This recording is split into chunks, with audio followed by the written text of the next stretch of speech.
Today's a little different episode. It's a special episode. My guest today is not here, but I'm going to read you a great article that he recently wrote called Old White Men Are Sacrificing the Future of Young People. I'm Tim Montague. Welcome to the Clean Power Hour. My guest today is Peter Montague. He is my father. He is an author, an activist, a journalist, and an expert on environmental health. And he recently published an article in The Networker, which is the newsletter of the Science and Environmental Health Network, where he is a fellow. You can also find Peter's work on Medium. So just Google Peter Montague and Medium. He is the author of 2 books. His first book was called Mercury, and his second book, also about heavy metals, was called No World Without End. He didn't like that title, but he had no choice. So he is a prolific writer, and you can just geek out on over 1,000 articles he's written over the years when you Google him. But his current writings are mostly on Medium or on The Networker. Here you have Old White Men Are Sacrificing the Future of Young People. Moderate Democrats got very excited in August when President Biden signed into law the Inflation Reduction Act of 2022, the IRA. On paper, the new law provides some real benefits for the general public: slightly higher taxes on corporations, money to cut pollution and improve health in overburdened communities of color or of low income, subsidies for solar and wind power, and more. Unfortunately, the new law also contains a major poison pill that can undermine U.S. efforts to control climate change. And if climate change continues uncontrolled, no one will be safe or secure from the climate chaos now unfolding all around us. Young people's future is at stake. To avert climate catastrophe, authoritative agencies and scientific institutions have issued a stark warning. To keep the climate emergency manageable, no new oil, gas, or coal projects can be developed. None. In April 2022, United Nations Secretary General Antonio Guterres said, quote, "This is a climate emergency.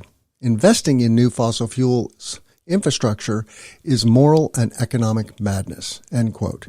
And he accused fossil executives of lying about their intentions. Of course, Mr. Guterres was right about these executives. While claiming to address the climate emergency, they are planning massive expansions. Oil executives who have been lying openly about climate change for 50 years now say their increasing carbon emissions will be eliminated by a Rube Goldberg plan to capture carbon dioxide gas, CO2, from 1,000 smokestacks, send it through 66,000 miles of not yet built pipeline. Yes, 66,000. Think about that for a second. Then pump the CO2 a mile below ground into saltwater, saline aquifers, hoping it will stay there forever. This is called carbon capture and storage, or CCS for short.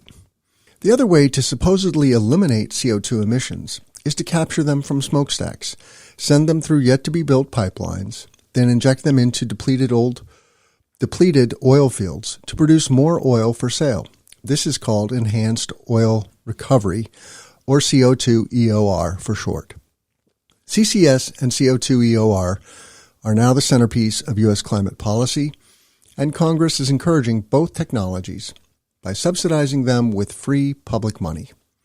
The new IRA law provides a subsidy of $85 for every metric ton of CO2 pumped into a saline aquifer, CCS, and $60 for every ton of CO2 buried in an old oil field, CO2 EOR.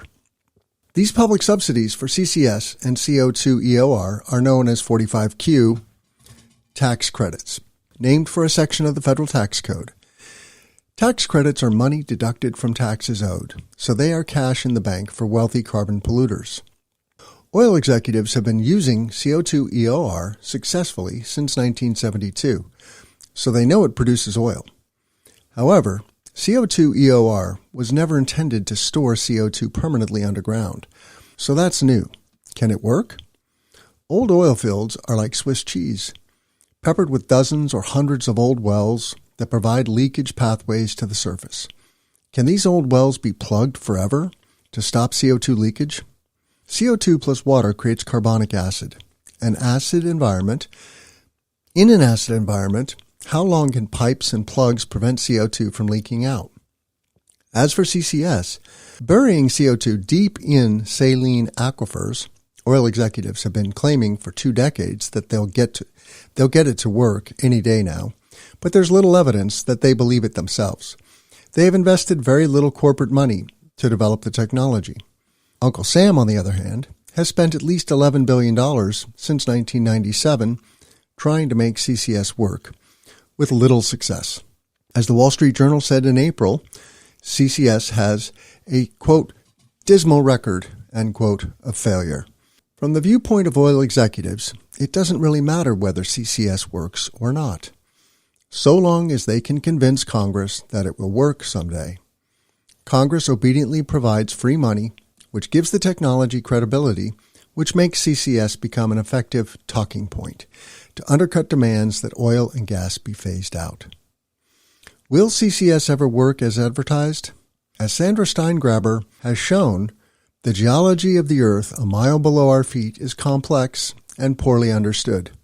To say the least, the geology of the Earth a mile below our feet is complex and poorly understood, to say the least. See also Anderson 2017 and Alcalde 2018. I will put these links in the show notes.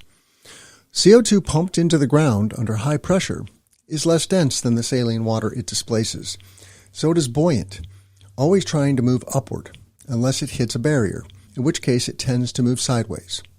According to the National Academy of Sciences, CO2 can remain mobile for thousands of years. See page 335. During that time, it may move hundreds of kilometers from where it was initially buried. How will anyone know where it has gone? Like radioactive waste, CCS and CO2 EOR will create dangerous, expensive problems for young people to manage and pay for, essentially forever. Have oil executives asked young people, do they want these problems, or do they want fossil fuels phased out? The 45Q subsidies favor CO2 EOR, not CCS. A ton of CO2 pumped into an oil field typically retrieves 3 barrels of oil, which usually sell for about $66 each. Therefore, 1 ton of CO2 used for CO2 EOR brings 3 times $66 plus the $60 subsidy for a total of $258 per ton of CO2 versus a mere $85 for burying a ton of CO2 in a saline aquifer. As you can see, the 45Q tax credits create a powerful incentive to pump CO2 into a depleted oil field to retrieve more oil rather than bury CO2 in a saline aquifer. Of course, after oil is retrieved via CO2 EOR, the oil is sold and eventually burned, releasing CO2 into the atmosphere. In recent years, real-world projects using CO2 EOR have released 2 to 5 tons of CO2 into the atmosphere for every ton of CO2 kept in the ground. So the new 45Q subsidies have created a compelling incentive for oil executives to make the climate emergency worse, not better, and get bundles of free public money for doing it. But it gets even darker. To justify awarding a 45Q tax credit to a carbon polluter, someone needs to measure and verify how much CO2 has been buried in the ground and has remained there. In the 45Q rules, the Internal Revenue Service, IRS, has given that responsibility to U.S. Environmental Protection Agency, U.S. EPA. A close reading of the IRS and U.S. EPA regulations by attorney Paul Blackburn has revealed that in the case of CCS, burying CO2 in saline aquifers, whoever is claiming the tax credit will do their own measuring, verifying, and reporting. They merely must certify that their numbers are true and correct, which all income tax filers are already required to do.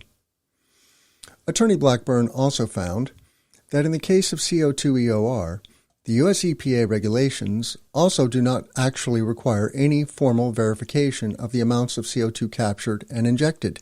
In sum, 45Q provides a powerful incentive for oil executives to claim billions of dollars in free money for simply reporting that they have buried CO2 in the ground, and no one will routinely check up on them. But it gets even more bizarre. The public subsidies for CCS and CO2 EOR are claimed as part of an income tax return. Income tax returns are not public documents, so public subsidies for CCS and CO2 EOR occur in secret. Very large sums of money, potentially hundreds of billions of dollars, will be given to carbon polluters in secret. No one outside the IRS will ever know how many 45Q claims have been made, by whom, for what quantities of CO2 allegedly buried via CCS or CO2 EOR. It is a perfectly closed system, with no one routinely verifying claims by carbon polluters. And finally, oil executives claiming free money under 45Q are only required to retain their internal records of CO2 burial for 3 years, after which the records get shredded, along with any real chance of enforcement. As Paul Blackburn puts it, he concludes, 45Q claimants, quote, will probably be able to ship their CO2 wherever they want and then cook their books so as to maximize their wealth. In short, by enacting the new IRA law, Congress has given oil executives an incentive to produce more CO2 each year, not less, so they can claim they buried it via CCS or CO2 EOR, which entitles them to take home large bundles of free money. It is a major scam and scandal that the corporate media has so far chosen to ignore. How is this astonishing level of corruption possible? It is possible because of the power of dark money sloshing around in our political system, thanks to the U.S. Supreme Court decisions starting in 1976. Here's how dark money works. U.S. federal elections are almost all privately funded. In order to get reelected, members of Congress must spend half their time, an average of 30 hours per week, on the phone dialing for dollars from wealthy donors. In 2022, senators facing reelection had to raise $16,200 per day, and House members facing reelection had to raise $3,500 per day after day after day, to stay in office. This desperate need for cash creates an opportunity for oil executives to swoop in with big checks and demand big favors in return. Public financing of elections would eliminate this major corruption of our federal election system. But of course, corporate executives benefiting from the current system will never let that happen. Because of the entrenched power of corrupt money, our system can no longer be reformed from within, as we elders knew it could be before 1976. Reform now will require massive outside pressure, something big, surprising, perhaps even outrageous. Something so big that the system cannot ignore it. A general strike by people under 40 comes to mind. The outrageous possibilities are endless, and young people are already getting organized.